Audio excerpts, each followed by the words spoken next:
Hey guys, my name's Eric Saxon, and I'm here doing this Pecha Kecha to talk with you guys about some approaches in crafting character-driven narratives. Generally, the first thing we need to discuss is plot and just what it is. When we go to look at plot, we actually have a neat little chart that helps us discuss what chart or what plot is. And that's this nice little plot structure chart. And essentially it just gives a nice visual representation of exposition, rising action, climax, falling action, and resolution, which essentially collectively we call plot. But there's really two kinds of plots you need to know about. And most people have an awful lot of confusion and just wondering just what those differences are.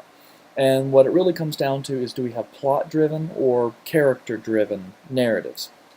Um, what you really need to understand is that the difference between these two is very minor. In fact, the difference is really the difference between comedy and tragedy, and that is they're essentially two sides of the same coin.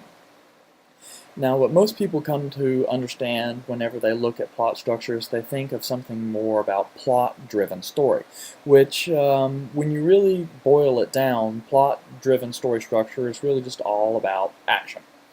Um, an action in this case is really more about what is going on.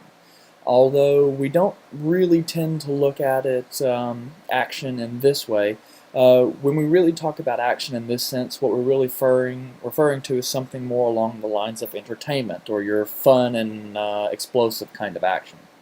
And in this sense, we tend to look exactly um, where really it's more about what is happening rather than what the character, what is happening rather than who it's happening to. But what we really want is we want a nice story like Carl Hyacin likes to write. And essentially, he talks about his books being character driven, and they're not driven by story. And what this means is that we have to get something more like Walter White, whereas we're focused more on the character and what the character is doing rather than what specifically is happening and the character is doing about it. When we really look at it this way, we have to determine where we really are in the difference between plot and character. And when we look at this, we have to really determine, uh, whenever we do this, we determine how far we are on each section, and we do it by basically taking this process. First off, we need to design the characters completely, and that's really the first thing you need to do. Don't worry about plot, don't worry about anything that actually happens. What we're really focusing on is who are the people that are going to be in our story. Once we move from there, we're able to actually take a wider look on just what makes them them. We start to look at the things that they love, their dreams, strengths, hobbies, anything like that. And when we go to look at that and we have a more complete picture about who we're dealing with and who our story is revolving around, then we can actually move to the next phase. And this basically will serve as a blueprint for everything that follows. So once we have this blueprint in mind, we can start looking at building the world around them. And so, because we have to focus on the fact that what happens is a direct result from our characters, not from there.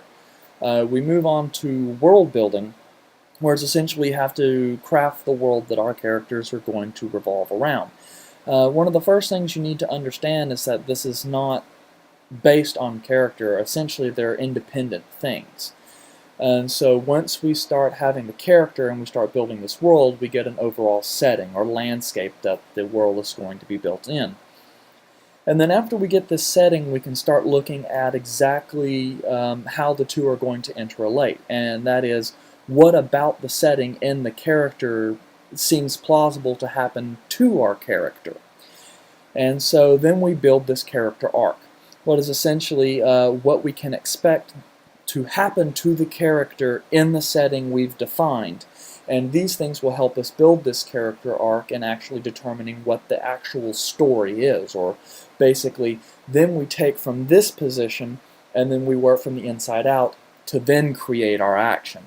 So instead of creating action first and then characters to kind of fill in place, we start building the characters and the world, and then we're able to create action that more accurately represents the character, and it creates a more gripping and evocative game. We do this mostly by outlining, and really we outline the crap out of everything. And so the idea is when you jump into this kind of narrative summary, we really need to have a clear focus on what it is we're creating. And so to the bane of most people's existence, we create this outline. And the outline allows us to create this Walter White because by having a more complete picture, we're able to focus on all these different aspects of the story. And when we have that complete and total outline, we're able to balance those much better. And we end up creating a far more complete picture. And then we do it the right way. Because essentially what we really need to understand is that the character is the center of the universe. Everything revolves around the character. It's why we feel our lives are so gripping. Because essentially we are the viewing glass into the world, and the world revolves around us. So we have to keep that in mind.